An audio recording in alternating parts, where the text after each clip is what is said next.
Welcome to the Building Classroom Community Podcast, the show where we talk about all aspects of building community among the learners in your classroom so that every student feels welcome, safe, empowered, and heard. It's a beautiful, hot Sunday morning here in Southern California, and today is the last official day of my summer break. I am your host, Andrea Earle, and I'm so excited to start this journey with you. The purpose of this podcast is to help classroom teachers refine their instructional practice through actionable strategies gleaned from colleagues and my almost 4 decades in the classroom. If you're listening to this show audio only, know that all of the slides will be shared in the show notes. So let's get started. When we think about building classroom community, we need to start with the characteristics of an effective teacher, because it is the teacher who sets the tone for everything that will occur in the classroom. According to Harry and Rosemary Wong, there are 3 characteristics of an effective teacher. 1, the teacher has positive expectations for student success. 2, the teacher knows how to design lessons for student mastery. And 3, the teacher is an extremely good classroom manager.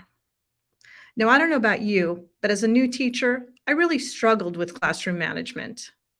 None of my coursework prepared me to manage 30 plus little humans while implementing engaging lessons, completing paperwork, dealing with parents, and, the list goes on.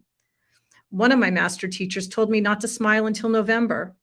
Another told me that if students were not sitting quietly, taking notes on everything I said, they were not learning.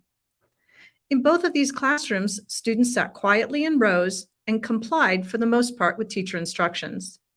Non-compliance was quietly ignored and disruptive behavior was removed from the room. But these classroom practices didn't mesh with my vision of what teaching and learning should look like. I envisioned my students working together in groups, talking about ideas, creating projects, asking questions, and in short, enjoying learning new things as much as I did. So, as a lifelong learner, I reached out to colleagues, observed effective teachers, attended trainings, and I read some books. The book that has had the most impact on my classroom management style is The First Days of School by Harry and Rosemary Wong. And I'll be honest, it took me a while and a lot of trial and error before I was able to develop my classroom management style that worked for me and my students. And even after all these years in the classroom, I'm still refining my practices to best meet the needs of the learners in my room. Being an effective teacher and creating a flourishing classroom community are skills to be developed and honed over time. It is my hope that the ideas shared in this podcast will help you reflect on your own practice and consider what changes you might make for the coming year. So, let's get started.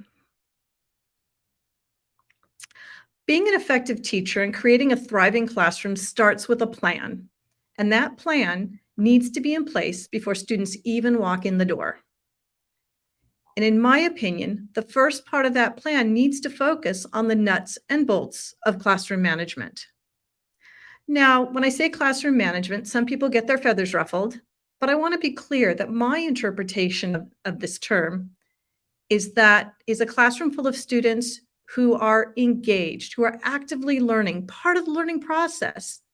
A classroom where students feel supported and challenged, where mistakes are part of the learning process, and a place where students want to be 6 hours a day, 5 days a week, 180 days a year. That's what I'm talking about with classroom management. So let's break it down. What are the parts of a good classroom management plan?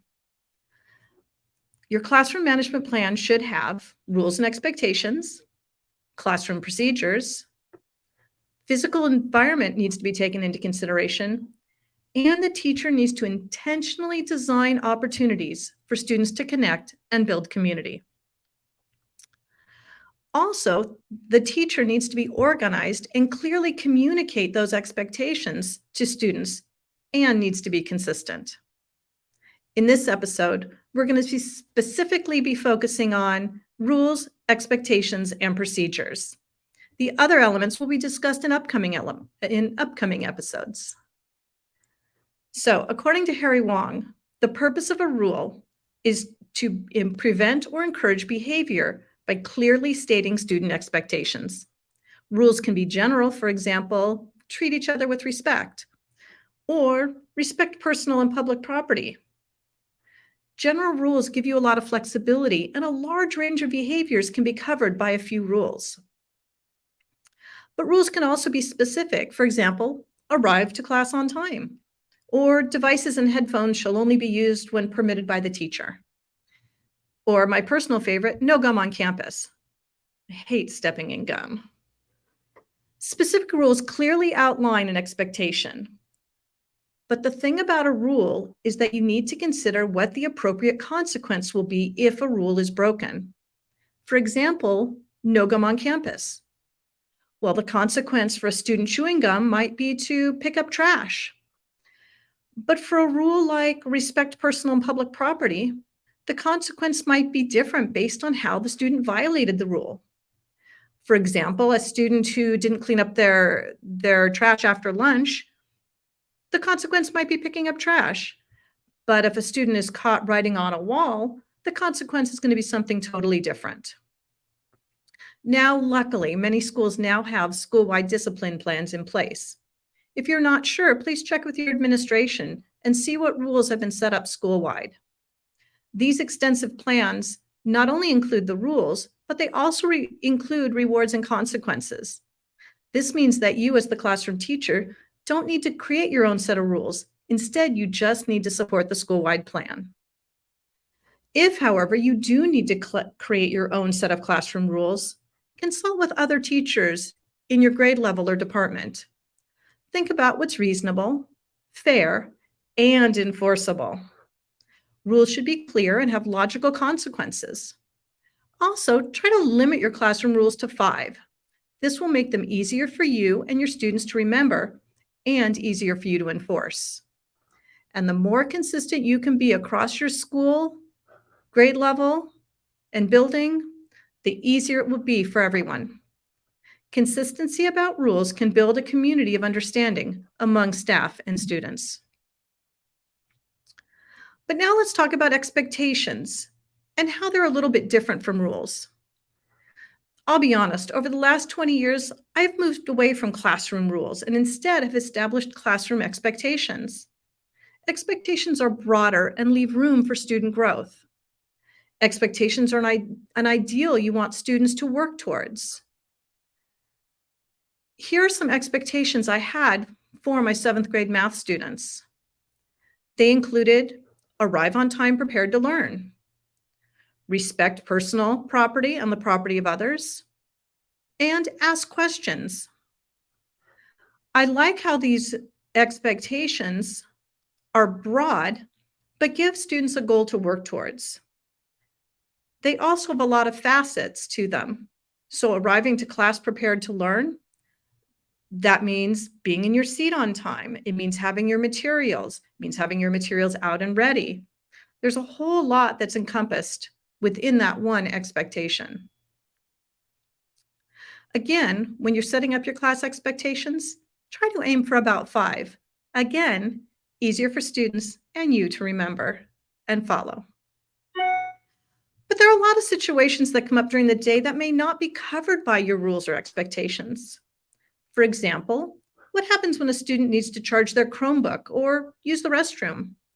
What happens if a student shouts out in class or is disruptive in some other way? Having rules for all these situations would be overwhelming for both you and your students. Think about, for example, when a student doesn't have a pencil in class. If you had a rule that said you must have a pencil in class, it means there needs to be a consequence for not having a pencil. But what would be an appropriate consequence for not having a pencil? Give the student detention, have them pick up trash? That just doesn't seem like it's related in any way to not having a pencil. So instead of having a rule for having a pencil in class, you make it an expectation that students come to class prepared, and then you have a procedure for when the student does not have a pencil. In my classroom, if a student didn't have a pencil, I had a box of golf pencils in the back of the room. A student could simply get out of their seat, go to the box, take a pencil, go back to their seat, and keep working.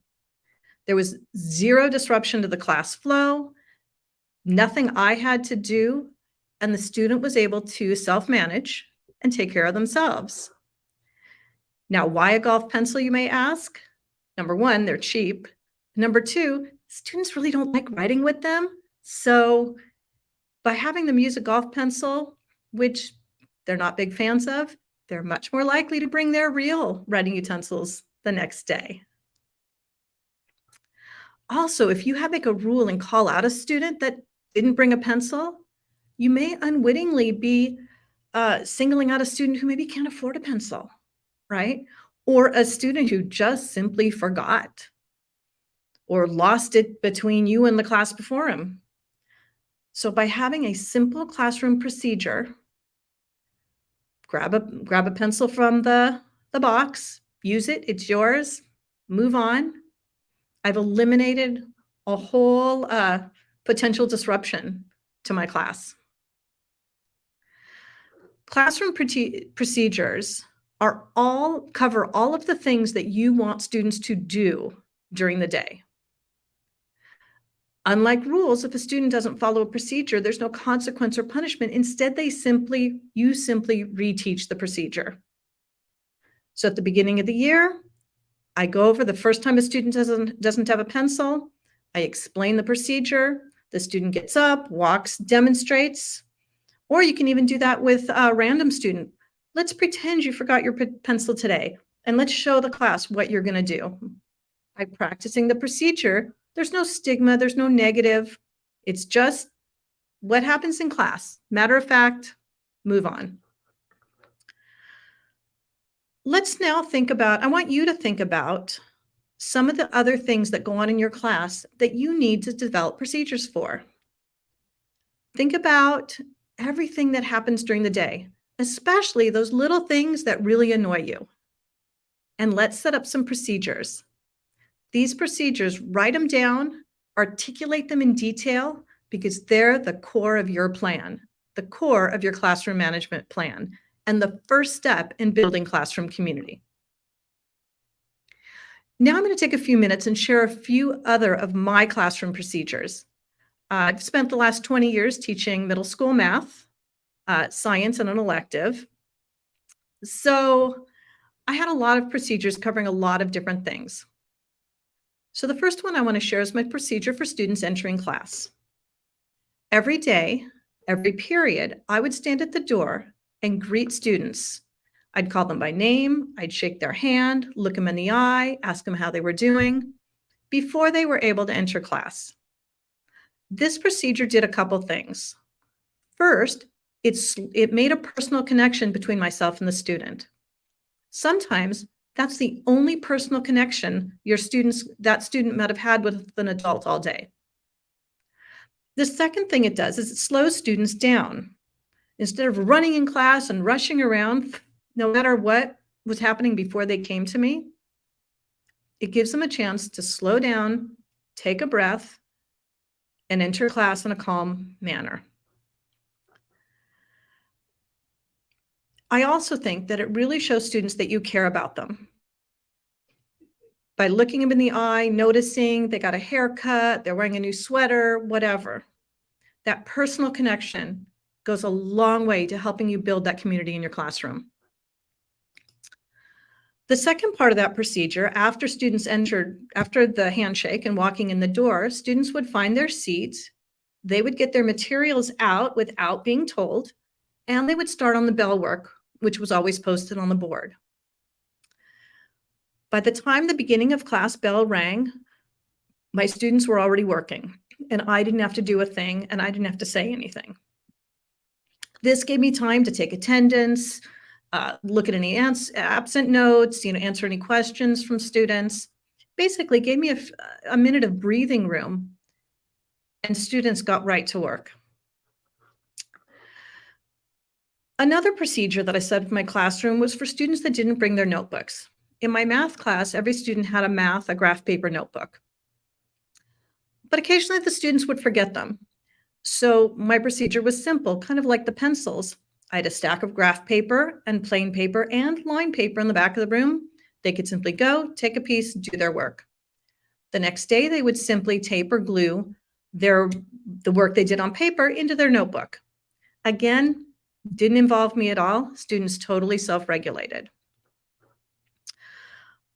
Another procedure was students returning from an absence. Now, this was a four-parter. So first of all, we have at the school I was at, we had absence notes, so physical notes student brought into class. Well, instead of students like throwing it in my face and handing it to me or putting it on my desk, I had a little basket. They put it in the basket. They then went to the back of the room where I had a folder for each period, and they could look and see if there was any work in there that they had missed. If so, they would take it and return to their seats. The students would check with the students at their table, see any items they may have missed from the agenda, which I also post online. And then if the students did have any questions about the work that they missed, they could come see me either during nutrition or after school. I didn't want to take class time to do individual conferences or answer individual questions. Then later in the period, while students were working, I would sign the note, I would mark it in my attendance records, and I would return the note to them. All this was nonverbal, didn't involve me interacting with the student at all, because again, they knew the procedures and it kept the class flowing. All right, another thing that would annoy me during class is students that had to go to the bathroom in class. I know there's teachers that say, well, if I can hold it for all period, you can too, but let's be honest, they're students, they're kids. But I did have a procedure for that. Part of the procedure was there was no using the restroom the first 5 minutes or the last 5 minutes of class, and that was actually a school-wide procedure. And that involved for safety and for students wanting to, leave class early. The second part is I had a little sign at the back of the room. Students just wrote their names. They could go, came back, the time, and I kept track of that just to see if students were going, always going at the same time or going a lot. And they couldn't just get up while someone was talking to the whole class. So they had to do it during group work time, independent work time, but not while someone was addressing the whole class, whether it was myself or another student. And then the last thing is that I told students, you are welcome to use the bathroom during class, but you owe me 10 minutes after school. It was a procedure that everyone knew that was the procedure. I'll be honest, when they'd come back after school, I would just send them on their way. But by putting that procedure in place, it kind of cut down on the students who just wanted to go to the bathroom for no reason, that really didn't need to use it. But I also had students that just kind of needed a break from the class. They just needed to go outside and breathe. And my procedure for that was, as long as nobody's talking to the class as a whole, go outside, take some deep breaths, but stand in front of the windows just so I can see you, right? So I know where you are for safety. Take your breather, and when you're ready, come back in, rejoin the group. Again, I didn't have the hand raising, the, ooh, I gotta go, the yelling out. It eliminated all of that. It made my class run much more smoothly. All of these procedures that I just shared, again, I'm going to reiterate, they're non-intrusive. They don't infringe on your time with your students. The students learn, you teach the procedures, and we'll talk about that more in another episode. But once students understand the procedures, the class can almost run itself. In fact, I was stuck in a meeting one morning before first period. The bell rang. The teacher next door opened the door, let the students in. When the assistant principal went up, realizing that I wasn't in the room, and she walked into the room, the students were all working. Every single student was on task working on their bell work, and she just had to stand there. There was nothing that she needed to do until I was able to get back to the room. So setting up a good foundation of classroom procedures can really streamline your workflow and help you build that community in your classroom. All right, so now it's your turn. I want you to think about the situations that occur in your class during the day. What procedures do you want students to follow? Now, while you may come up with a list, you need to come up with a list now before school starts. You're probably going to tweak some of those procedures after you get the kids in your room when you see how things work, but start with a plan now. I'll be honest, even after all of these years teaching, I still write down my classroom procedures by hand on a yellow notepad in detail because I want to make sure that all of my procedures are logical, make sense, and I've developed them with intentionality. Everything I do in my classroom, I do with intentionality. Although to the outsider, it might look like I haven't planned, but that is the best kind of planning, isn't it? When things just run so smoothly.